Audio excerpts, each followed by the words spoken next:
Bom dia, meus irmãos. A paz de Cristo, amém?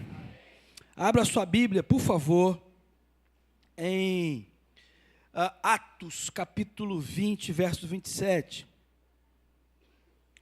E depois 1 Timóteo, capítulo 6, verso 14. Atos 20 e 27, 1 de Timóteo 6, 14.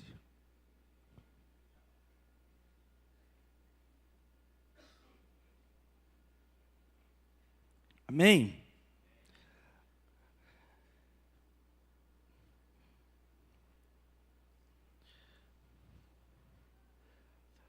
Eu vou fazer algo que vocês detestam, mas vamos ficar de pé de novo? Vocês acabaram de sentar, né? Mas pastor gosta de fazer isso, é um mal nosso. A gente faz essas coisas. Nós vamos ler juntos, tá certo? E tem que ser com força, porque as traduções vocês já conhecem. Então, tem que ler com voz de trovão para ficar bom. Primeiro, Atos 20 e 27, todos juntos, vamos lá.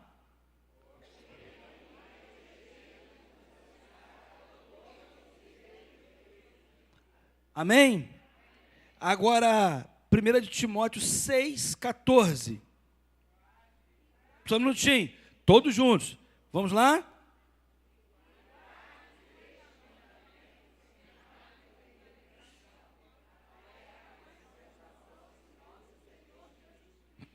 Guarde este mandamento sem mácula e repreensão até a aparição do nosso Senhor Jesus Cristo. Amém? Pode sentar, obrigado, queridos. Eu queria falar um pouco sobre unidade, liberdade e caridade com os irmãos. Peguei uma frase de um cara chamado Herbert Maldenius, um teólogo reformado, da época da Reforma. Ele disse uma frase que eu já ouço há muitos anos, desde o seminário, e eu queria compartilhar com os irmãos essa manhã. Ele diz o seguinte: em coisas essenciais, unidade. Nas não essenciais, liberdade. Em todas as coisas, caridade ou amor. Vou repetir. Se for possível, você colocar essa frase, deixar ela aqui em cima para mim, no telão. Em coisas essenciais, unidade. Nas não essenciais, liberdade. E em todas as coisas, caridade. Essa frase foi cunhada dentro do movimento de reforma protestante de 1517 em diante, até 1600 e alguma coisa. Por que isso foi feito? Porque as várias configurações eclesiásticas nasceram. Você tinha os luteranos, você tinha os valdenses, você tinha os anabatistas, você tinha os presbiterianos, você tinha os calvinistas, você tinha os anglicanos. Uma galera nasceu da discussão teológica, eclesiástica daquele momento. E aí, então, esse teólogo diz o seguinte: em coisas essenciais, unidade, naquilo que não se discute, naquilo que não se negocia, naquilo que é doutrina básica, não se discute. Por exemplo, há uma construção do Pacto de Lausanne, que é o Pacto das Igrejas Evangélicas, construído pelo pastor Fanini, pastor Billy Graham e o pastor John Stott, na Suíça. E ele diz o seguinte: cremos em Deus Pai infinito e pessoal, santo, criador e sustentador do universo. Cremos em Jesus Cristo, o único Filho, Deus homem, em seu nascimento virginal, em sua vida encarnada, na autoridade do seu ensino, em sua morte expiatória, na sua ressurreição histórica e em seu retorno pessoal à terra. Cremos no Espírito Santo, por cuja inspiração especial as Escrituras foram escritas e por cuja graça pecadores são hoje justificados e nascidos de novo, transformados na imagem de Cristo, incorporados à igreja e enviados para servir no mundo. Alguém discorda disso? Levante a mão. Concordamos?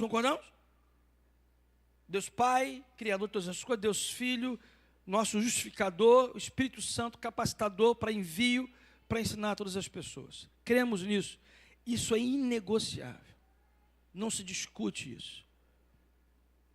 Por exemplo, há uma teologia chamada teísmo aberto, que diz que você pode ir ao céu, ou seja, você pode nascer de novo, sem que você tenha que aceitar Jesus como o Senhor da sua vida. Nós cremos nisso? Não, não cremos. Então, para ser salvo, você necessariamente precisa passar por duas coisas. Arrependimento. Mas, pastor, não cometi arrependimento adâmico. Recebemos por herança um pecado que nos foi imputado pela humanidade. Correto? Arrependimento. Segundo, aceitar Jesus como mediador, como salvador da sua vida. Sem essas duas coisas, pela fé, lógico, sem essas duas coisas você não vai ao céu. Ah, mas eu fiz muita caridade. Entendemos que a salvação é o quê? Graça. E foi estabelecido aqui. Ah, pastor, por que toda essa introdução está fazendo isso? Porque eu queria falar um pouco sobre unidade. E nós estamos numa igreja que é bem diferente, vamos dizer assim. Fala para o teu irmão, você é diferente, fala para ele. Você é diferente. Se bobear, a pessoa que você casou é bem diferente, eclesiologicamente falando, de você.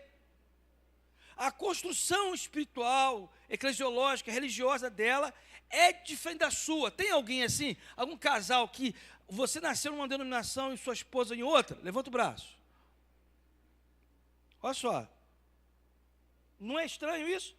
Porque na hora de você pensar sobre uma coisa, é bem provável que você está por um viés diferente. Quer ver uma coisa?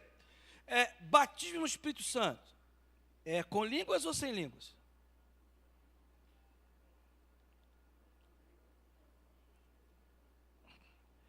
Atos capítulo 2, é línguas ou é línguas estranhas, ou língua de anjos ou é outra coisa? O que é Atos capítulo 2? No dia de Pentecostes. Quem sabe? É línguas estranhas? Não. Aliás, nem há línguas diferentes ali, na verdade. A palavra diz que o apóstolo Pedro pregou na sua própria língua. Houve a primeira transmissão de tradução de língua sem fone da história. Porque todos que estavam ali, que eram de outras nações, ouviram o sermão nas suas próprias línguas. Então ali não houve batismo em línguas. É só te ler o texto direitinho. O texto do capítulo 12 de 1 Coríntios vai dizer que línguas é dom dado pelo Espírito a quem ele entender que precisa. Muito claro. E ele diz que o dom nem é tão importante assim, porque se não houver tradução, não houve edificação do corpo. Tem que haver edificação do corpo. O dom espiritual é para a edificação do corpo, não é para edificação pessoal. É porque a gente lê pouco o texto. Esses dias, tem uns anos, um casal chegou aqui, veio de outra igreja, de outra denominação, falou assim: o senhor fala em língua. Eu falei, não fala. Sou eu o pastor da igreja? Eu falei, não falo não, hein? E aí, como é que fica? Porque não recebi esse dom. Não, porque eu recebi. Então, como é que funciona isso? Explica para mim. Não, o senhor fala comigo e eu falo em língua. E com a tradução? Não, nunca houve tradução. Eu falei, então, vamos ler uns textos. Comecei a ler Coríntios com ela. Ela nunca viu aquele texto na vida. 4 horas de conversa e eu desconstruí. Ela não é mais batizada no Espírito Santo. Lógico que ela é. Só que ela não entendeu isso. O que eu estou querendo dizer é que a PIB de Unamar é constituída de gente que é tudo que é denominação que pode imaginar. Você quer ver uma coisa? Quem é batista de nascença, levanta o braço. Joia. Vamos. Você está aí, Estezinha? Seja bem-vinda. Esqueci o nome do varão. Ramon. Seja bem-vindo, Ramon. Os botafoguenses são muito bem-vindos aqui. São meus parceiros. Agora, vamos lá. Quem não é batista, por exemplo, quem não nasceu na igreja batista, por favor, levanta o braço. Olha só que delícia. Beleza. Vamos começar pelas mais estranhas. Valdinei, você veio de onde? Da Assembleia de Deus? Não é, a Assembleia de Deus não é estranha, muito pelo contrário. muito comum, mas beleza. Quantos anos na Assembleia de Deus você ficou? 3 anos. Quem aqui veio de berço assembleano, levanta o braço. Assembleano. Eu pensei que fosse mais. Legal. Outra, da Universal, temos ali um banco quase inteiro, né? Construído lá. Nazareno, temos algo da Nazareno? Me diga a denominação de vocês. Metodista, cadê metodista? Cadê? Está ali, metodista, joia. Você quer ver uma coisa? Os metodistas têm uma configuração um pouco diferente. Eles acreditam na consubstanciação. O que é isso? A consubstanciação crê que na ceia o pão contém corpo de Cristo e que o vinho contém o sangue de Cristo. Nós cremos que é memorial. Você entendeu como é que a coisa dá uma mudada? Os presbiterianos, cadê os presbiterianos? Nasceram lá presbiteriano aí, cadê? A turma está aí, ó. Os presbiterianos são estranhos pra caramba. Porque a quantidade de água que eles usam é bem menor que a nossa. O batismo é diferente. Eu perguntei para o Nazareno é bacana, que o Nazareno a gente pode batizar das 3 formas. No livro doutrinário da denominação do Nazareno, eles podem batizar por afusão, por aspersão e por imersão. Paradigma zero em relação a batismo. Por que eu estou falando para os irmãos isso? Porque esse lugar aqui tinha tudo para dar ruim. Tinha tudo para dar errado, porque você tem gente que tem essa configuração, ou tem outra configuração, outra configuração. E esse era o tema, esse trechinho que eu li para vocês aqui, é um trechinho do livro Cristianismo Equilibrado, que eu dou para a classe de liderança aqui, do pastor John Stott. John Stott escreve um livro com 26 páginas, aconselho a todos, se quiserem eu mando para vocês, eu tenho esse livro, como é que se fala quando é PDF? Eu mando para você. 26 páginas só, mas ele é uma pérola preciosa. O pastor John Stott desenvolve a ideia de que nós temos que ter uma vida equilibrada diante de Deus. Porque nós estamos, e já falava naquele momento histórico, das polarizações. Como nós temos uma tendência para ir para um polo ou para o outro, e temos uma grande dificuldade de buscar o equilíbrio. De vivermos uma vida equilibrada em qualquer setor dela. Nós precisamos aprender a construir uma vida que ela se produza naturalmente, que ela ande naturalmente. Porque nós estamos assumindo coisas que nós não podemos bancar, nós estamos entrando em questões que nós não podemos assumir, nós estamos fazendo amizades que nós não podemos alimentar, nós estamos assumindo compromissos financeiros que nós não podemos sustentar, e aí nós estamos indo para caminhos difíceis, indo para grupos religiosos que nós já sabemos que nem na Bíblia esses caras estão respaldados. Quando eu falo para os irmãos, por exemplo, que nas essenciais, unidade, nas não essenciais, liberdade, e nas demais, amor ou caridade, isso é muito importante, porque aqui há coisas essenciais, e sobre elas não abrimos mão. Não abrimos mão. Salvação é por meio de Jesus Cristo, com arrependimento de pecados, pela fé. Nós não vamos negociar isso. E ela é graça, não é meritória. Você pode fazer o que você quiser, dar 10 cestas básicas por mês, dar todo o seu dinheiro, tudo que você tem para os pobres, e ainda assim você não terá salvação. Porque é graça. Isso não vamos negociar. A salvação não se perde, também não vamos negociar. Ah, perde, pastor? Não perde. Se você se entregou a Cristo genuinamente, você não a perde. Por quê? Porque o livro da vida não é brincadeira, não se passa borracha. Ah, pastor, e a pessoa que saiu da igreja? Ué, será que ela se converteu mesmo? Nós temos muitas pessoas que vêm para aqui, eu preciso de uma religião. Eu preciso de uma igreja. Não, você precisa de Cristo. Amém? Fala para o teu irmão, quem salva é Cristo. Fala para ele. Não é a igreja. A igreja é um veículo. Sobre essas coisas nós não negociamos. Não negociamos. Agora, eu preciso falar isso com muito cuidado. O que nós podemos negociar? Que é liberdade. Por exemplo, o time que você torce, dá para negociar? Mulher sábia. Dá para negociar. Ah, hoje estão as duas aí, né? Aí vocês me confundem de novo. Ah, não, o Rafael já me deu a referência, pronto. Você não negocia. O tipo de futebol você pode negociar. O tipo de roupa que você pode usar, dá para negociar? Dá. Pessoas gostam de terno e gravata. Em outros ambientes, não precisa. Terno e gravata é um pressuposto bíblico? Não. Para alguns é. Vou mexer na ferida. Cantor cristão é pressuposto bíblico? Não, mas para alguns é. Quem vai traduzir para mim aqui? Qual que nós cantamos ontem? Gangores Gris. Me dá um pedacinho dos Gangores Gris. Guerra.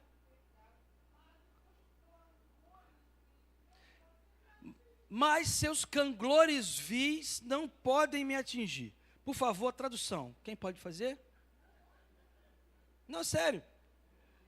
Canglores vis. Deve ter. Lógico que tem tradução. Eu não vi, esqueci de fazer a pesquisa. Alguém aqui pode me dizer? Pesquisa aí. O vis dá até para entender. Os canglores. Se das vidas vagas procelosas são... Traduz para mim, por favor. Vidas vagas procelosas.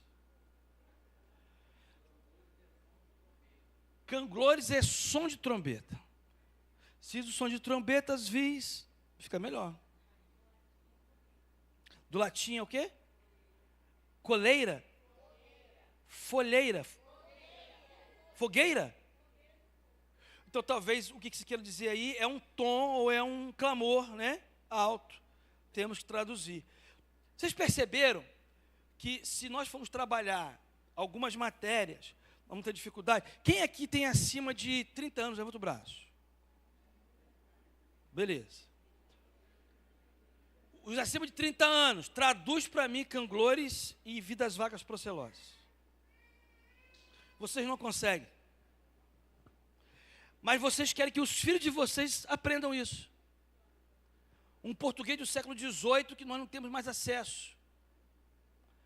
Já viu como é que seu filho escreve para você no WhatsApp? Tamo junto. Como é que é tamo junto no WhatsApp? É um TMJ.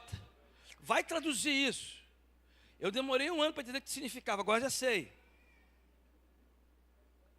Não tem pontuação. Isso é o outro extremo. Nós estamos perdendo o português. Está indo para o brejo. Vocês estão entendendo os extremos?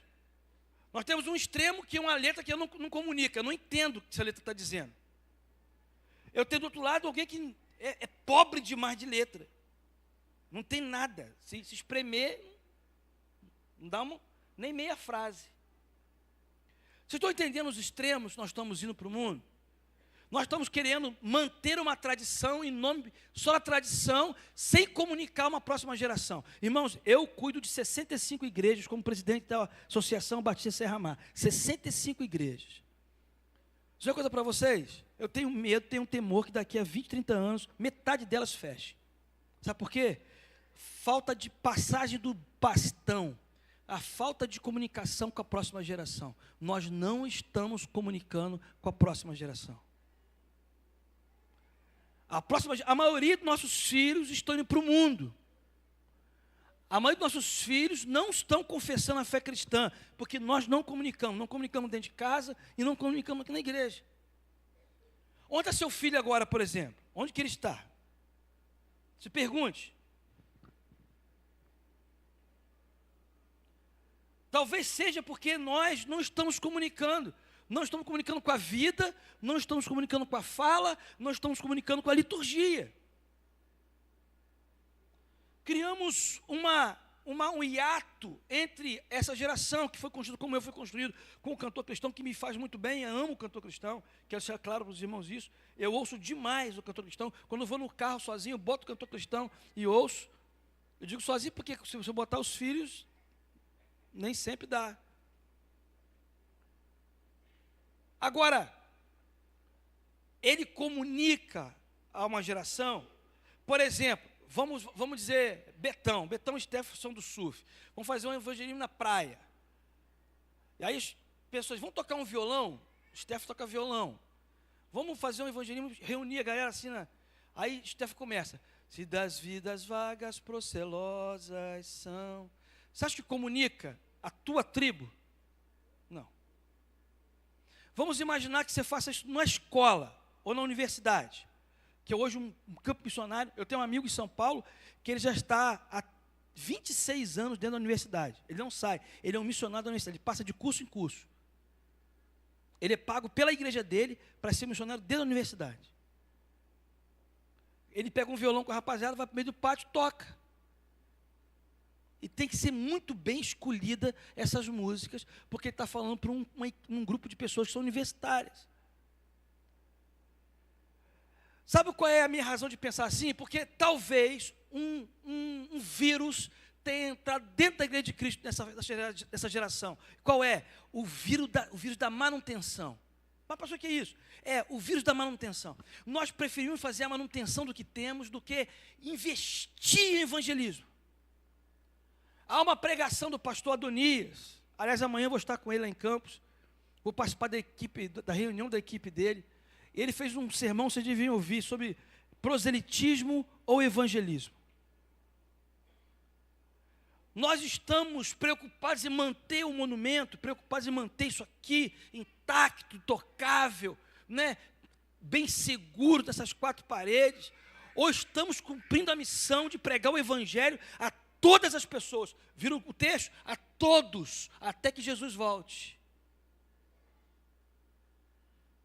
Há uma preocupação em manter um status, uma preocupação em manter um cuidado com umas coisas que são irrelevantes para o reino. O Senhor não está preocupado se está mantendo um livro que foi feito de música no século XVIII, não está preocupado com isso, nunca esteve. Aliás, antes da reforma, os cultos nem música tinha. Ele está preocupado com as suas amizades, se você construiu amizade com o fulano, com o beltrano, ele está preocupado se você está fazendo o que ele te mandou fazer. Você está cumprindo a missão que ele te confiou fazer. Ah, não, mas olha aqui, eu mantive minhas amizades. E os que morreram sem você pregar? Isso tem me incomodado profundamente, irmãos. Porque alguns de nós insistem em fazer meio de campo, segurando todo mundo, para ninguém sair do arraial. Eu acho interessante isso, mas cuidado, porque nesse processo você está negociando, talvez, a necessidade dessas pessoas pregarem o evangelho, não manter o status quo. Nós temos um monte de crente preocupado em ser servido, um monte. Aliás, a maioria. Aliás, faço um parênteses aqui. Nós vamos trabalhar para isso. Todos os pais que têm filhos no culto infantil, na área infantil, vão ter que também participar da escala. Todos. Vai acabar esse negócio, você chegar aqui. Eu vi um sermão essa semana que impactou. O cara falou assim, ministério infantil não é depósito de filho. Não é. Então, se você tem um filho, está no departamento infantil, você automaticamente está escalado para ser pelo menos ajudante. Vai fazer um sanduíche, vai servir alguma coisa, você vai trabalhar. E você que não está, vai lá, procura a irmã Yara e se cadastre. Yara, quero servir no ministério infantil. Vocês estão com dificuldade, então? Quero ajudar. Quero fazer alguma coisa. Eu preciso fazer alguma coisa. Eu estou só sentando, esquentando esse banco. Tem alguma coisa errada comigo? E tem mesmo. E o que é pior, alguns de vocês, alguns de nós, que estamos procrastinando, que estamos não fazendo nada, são os que mais cobramos. Porque está com tempo sobrando para olhar para a vida dos outros. E está com tempo sobrando, começa a vigiar os outros. Esse dia alguém reparou que eu estava usando a mesma calça 2 dias.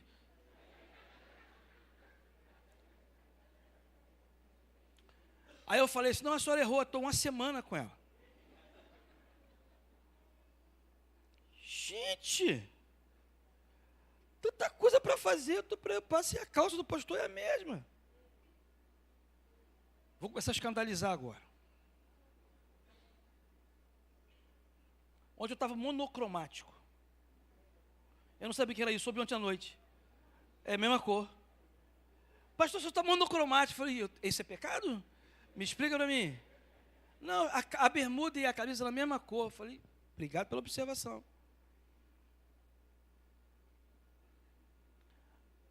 Sabe, pessoal, tanta bobagem que a gente vive. Tanta bobagem. E nós estamos esquecendo de fazer aquilo que é essencial no reino de Deus. Gente passando fome no Rio Grande do Sul, com a torta direita. Aliás, domingo que vem nós temos uma campanha para o Rio Grande do Sul aqui. Vocês têm ideia do que aconteceu no Rio Grande do Sul? 80% do estado faliu. O estado, não é uma cidade não. 80% do estado foi para o brejo.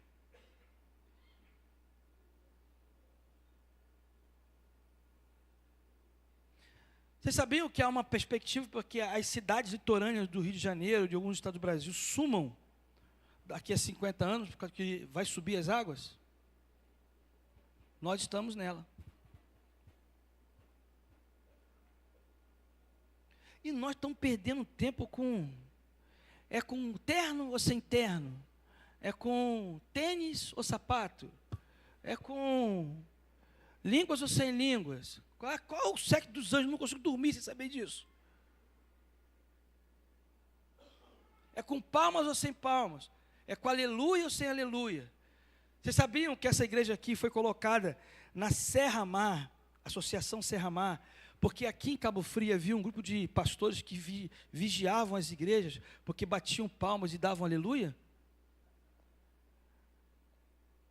O pastor Vanderlei falou assim, não, vou botar lá em Macaé, porque lá o pessoal é mais tranquilo. Se aqueles caras viessem aqui, está todo mundo enquadrado, porque os panelas de fogo aqui, Leda então, tadinha, é presa na hora. Irmã Amélia, lembra da irmã Amélia? Aquele canto ali. Pastor Wilson, tadinho.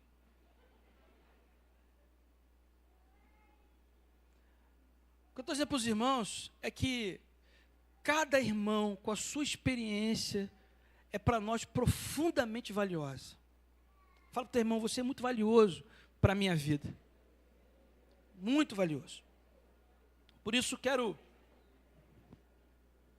encerrar a minha palavra. Eu nem comecei a falar, fiquei só na introdução. Eu vou terminar semana que vem. Mas eu queria... Vou falar rapidinho. Primeiro, nós temos que ter uma igreja estruturada. O que é isso? Nós precisamos que a igreja tenha verdadeira doutrina, que ela conheça a Bíblia, mas que ela não tenha medo de avançar no tempo que ela está contextualizada e plantada. Nós temos que ser ortodoxos, mas modernos. Entenderam isso? Falem comigo, ortodoxos. O que é isso? É alguém que guarda a sã doutrina. Não vamos abrir mão disso nunca. A palavra de Deus é para nós o livro de regra e fé. Mas nós não podemos deixar de ter o jornal do dia na mão. De olhar para essa geração, entender o que está acontecendo nela e sermos ferramenta para esse tempo. Nós precisamos ser modernos, intuitivos, propositais, estratégicos, para que nós alcancemos as pessoas que o Senhor mandou alcançar. Não podemos mais ter tempo com beicinhos, com brigas vãs, com conversas que não vão a lugar nenhum. Não há tempo, aliás, nunca houve, muito menos hoje para isso. Não há tempo para infantilidades. Nós temos que continuar avançando e fazendo aquilo que o Senhor colocou no coração da igreja dele. Não digo Pípio de Namar, não, da igreja do Senhor na face da terra. As pessoas estão morrendo sem Cristo e nós estamos discutindo aqui coisas que não têm a menor relevância para o reino, sem extremismo, equilíbrio. Ortodoxia e então a modernidade, estratégia. Nós vamos para Campos amanhã, vamos ficar lá segunda e terça, aprendendo com o pastor Adonias e com a sua equipe. E voltaremos melhores, tenho certeza disso. Orem por essa investida nossa amanhã. Orem por isso. Eu tenho 54 anos, irmãos, 54. Vou fazer 55. Já me sinto um pouco cansado, confesso para os irmãos. Estou há 23 anos, vou fazer 24 anos frente dessa igreja. Cansado. Mas eu entendo que eu não posso passar o bastão sem entender que a minha tarefa foi cumprida. Eu não vou perder tempo com bobagens. Eu não vou parar para discutir palhaçadas. Eu não vou parar de perder tempo para discutir sexo dos anjos. Se a roupa é essa, a roupa é aquela. Não vou. Vocês me esqueçam para isso. Quanto mais agora que eu vou fazer 55, estou nem aí. Daqui a 6 anos me aposento.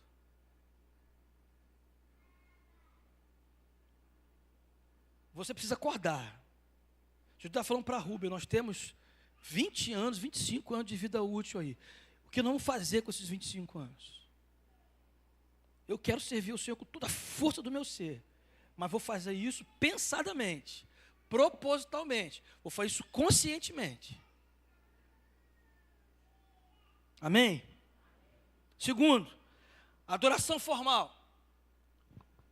Toda a igreja ela se reúne num corpo, não tem como fugir disso. E aí, nós temos os vários tipos de apresentação de adoração. Tem gente que adora com o braço levantado. Quem é? Quem levanta o braço quando adora? Levanta o braço. Tem gente que dá glória a Deus, aleluia. Quem são de glória a Deus, aleluia aí? Pastor, isso aí não, né? Tá ali. Nosso representante mor. Quem é mais tranquilo, quietinho, que adora mais tranquilão? Levanta o braço. Também é uma forma, igual a mim. Se bem que eu estou passando por uma transformação.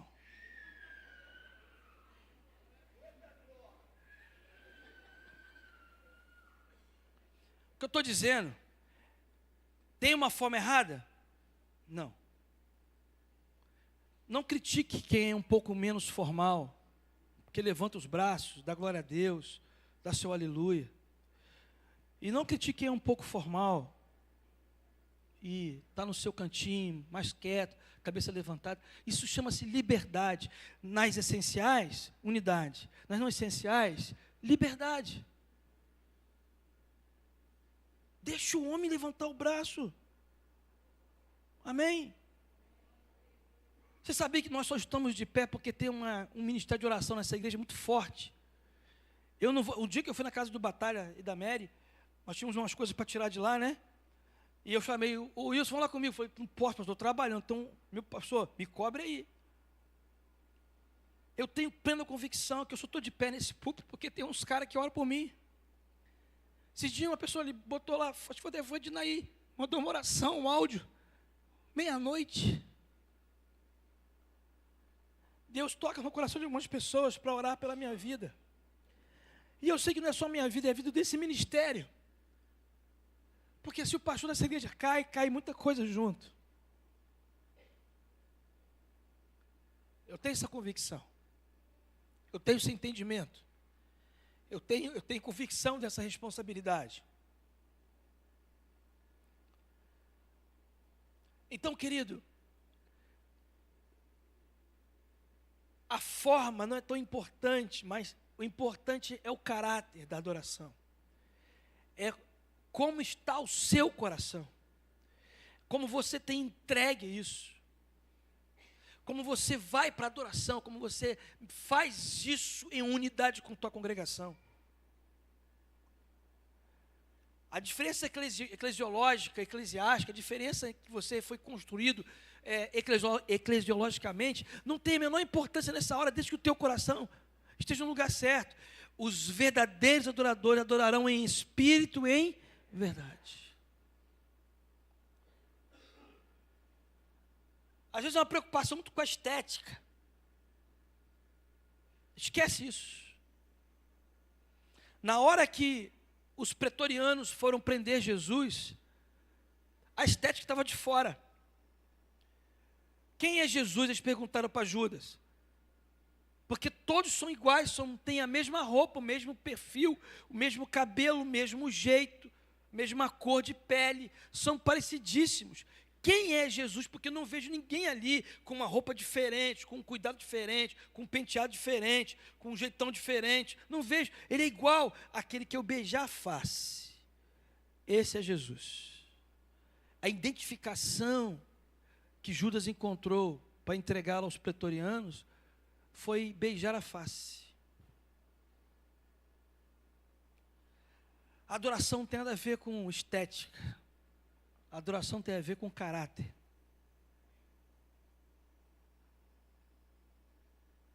É como você está por dentro.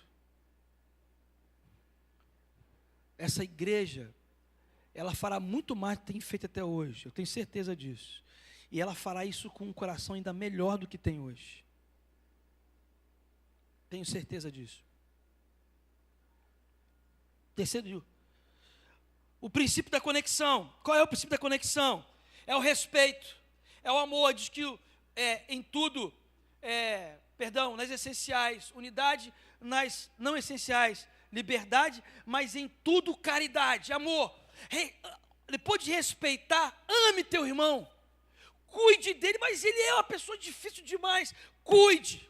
Não abra mão dele, não abra mão do seu ministério. Deixa eu falar para você, irmão, Deus te deu um ministério, que Ele que deu, é dele o ministério, não é seu. Ele deu para você cuidar, não abra mão se Ele não te deu permissão. Nesses 23 anos que eu e o Rubem e a família estamos aqui, eu recebi pelo menos 5 ou 6 propostas para ir embora daqui. 2 delas para ganhar mais do que ganho com os irmãos aqui. Nunca me senti em paz para sair. Uma vez eu quase fui, consultei a esposa, ela falou assim, o que você decidir, a gente faz. Perguntei às crianças, que não era mais tão criança assim, Pedro já estava com 16, eu acho, 17. Aí Pedro falou assim para mim, pai, vai você e mamãe, eu e João vamos ficar. O que eu estou querendo dizer para os irmãos é que quando você não tem autorização para fazer uma coisa, não faça, Deus não te deu, cuidado com isso. Porque você pode ser movido pelo coração. Lembra que o coração ele é o quê? Enganoso.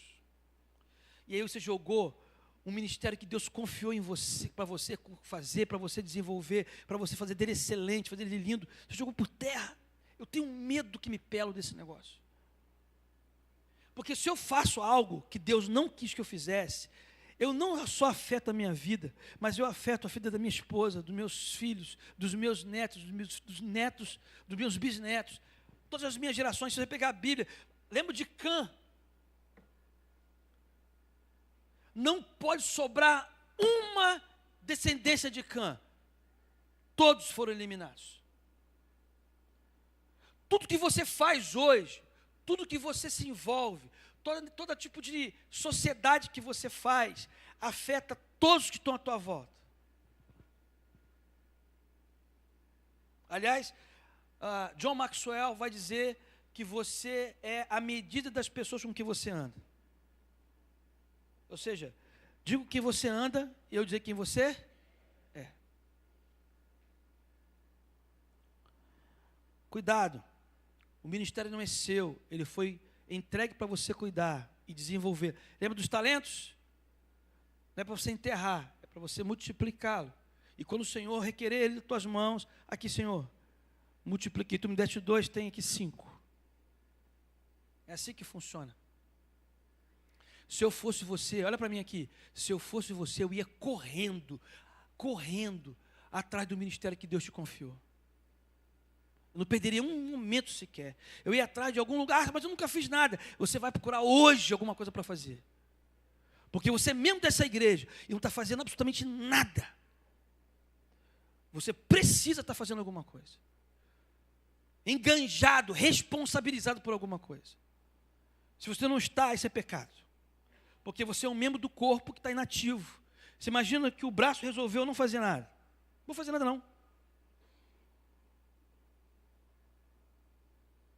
E aí toda a força do corpo tem que ser levada por esse braço. Esse vai ficar sobrecarregado. Até se lesionar.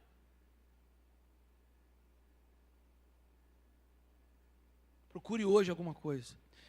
Ontem, conversando com o pastor Rodrigo e o pastor Éder, lá de Londres, eles estavam me dizendo: pastor Luciano, encontre pessoas que queiram vir para cá, que falem inglês e que queiram trabalhar aqui como missionários. Se eu estiver aí, conversa comigo. Sabe por que ele está falando isso? Não tem ninguém na Inglaterra querendo trabalhar para Deus, ninguém. O lugar, o berço do avivamento no mundo, hoje está frio, morto. As igrejas viraram boates, viraram cemitérios, viraram mansões de ricos. A sobrinha da irmã Alçanita e do irmão Jorge está lá com o esposo, servindo. Fotinha linda dos dois. Mandei já um oi para eles lá.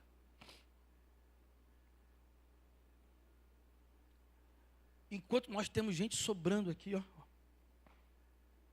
Outra coisa, meu irmão, olha para mim aqui. Eu não falo isso aqui não. Vai dizimar, tá? São incircuncisos. Vai dizimar. Você é membro dessa igreja, não tem dizimado. Nós temos um departamento infantil inteiro para construir. Essa mensagem que eu ouvi ontem, o cara falou uma coisa interessante. Eu sei que eu estou abusado, mas eu vou continuar abusado hoje. Ele falou o seguinte: a maior parte dos recursos dessa igreja, financeiro e humano, eles estão investindo em crianças. Sabe por quê?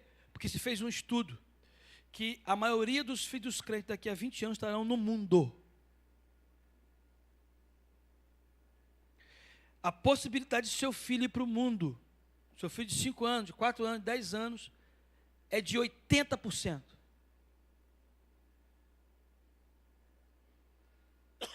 Nós temos um projeto que vai custar uns 3 milhões para fazer, que é criar um departamento infantil com tudo, com berçário, com lugar para culto, com salas lúdicas para os nossos autistas especiais, para cozinha, tudo. E um espaço para nossos adolescentes, porque o segundo grupo mais assediado pelo mundo são justamente... eu vou mandar um vídeo para vocês que me mandaram para mim, vocês ouvirem o que eu ouvi de uma advogada. O que está sendo construído nesse país para afastar as crianças do reino de Deus. E nós estamos brincando se é com palma ou sem palma, se é com uma roupa ou com outra roupa. Nós vamos morrer, irmãos, se continuarmos assim. E o que é pior, não teremos jovens mais na igreja daqui a pouco. Então dizime, participe do processo, porque nós precisamos disso. Vocês sabem que eu não sou de falar de dinheiro, eu não falo de dinheiro, não falo. Eu creio no Senhor. Eu dou ouro da prata. Mas tem hora que deitar uma sacudida de algumas pessoas, porque estão dormindo, estão achando que estão passeando em igreja. Acordem, meus irmãos, acordem. Há muito por fazer, há muito por fazer. O tempo urge. Se pergunte agora, qual a igreja que eu quero que meu filho se frequente? Que tipo de igreja eu quero que meu filho frequente, meu neto frequente, meu bisneto frequente? E aí se faz a segunda pergunta: o que eu tenho feito para que isso se transforme? E por último, a questão social. Responsabilidade social. E aí eu, nessa parte, me alegro muito com a nossa igreja. Nós conseguimos fazer, temos 2 prédios sociais, o NEF e a Sementinha no Futuro. Fora que nós tratamos fora, lá em Bodó, eu não dou outro lugar, pastor? Serra Caiada. A nossa igreja não abriu mão de investir em prédios sociais sem se comprometer com política partidária. Nós não temos comprometimento com o Estado. Nós gastamos, acho que por volta de quase 10 mil por mês, só com esses projetos. Mas não temos nenhum envolvimento com política partidária. Você pode fazer serviço social, mas você não precisa estar comprometido com ninguém. Você pode atender pessoas, e nós estamos precisando de mais cestas básicas, mais pessoas precisando. Você, por favor, se mobilize, porque me parece que nós estamos esquecendo de trazer os alimentos. A gente precisa cuidar de gente. Isso que passa, irmãos. Eu lembro na pandemia, eu vou encerrar aqui com os irmãos, faleceu o dono do Santander. Lembra da pandemia? Lembra do Banco Santander? É um espanhol. Ele faleceu de Covid. Um dos homens mais ricos do mundo. Não levou nada. Deixou os filhos e netos chorando.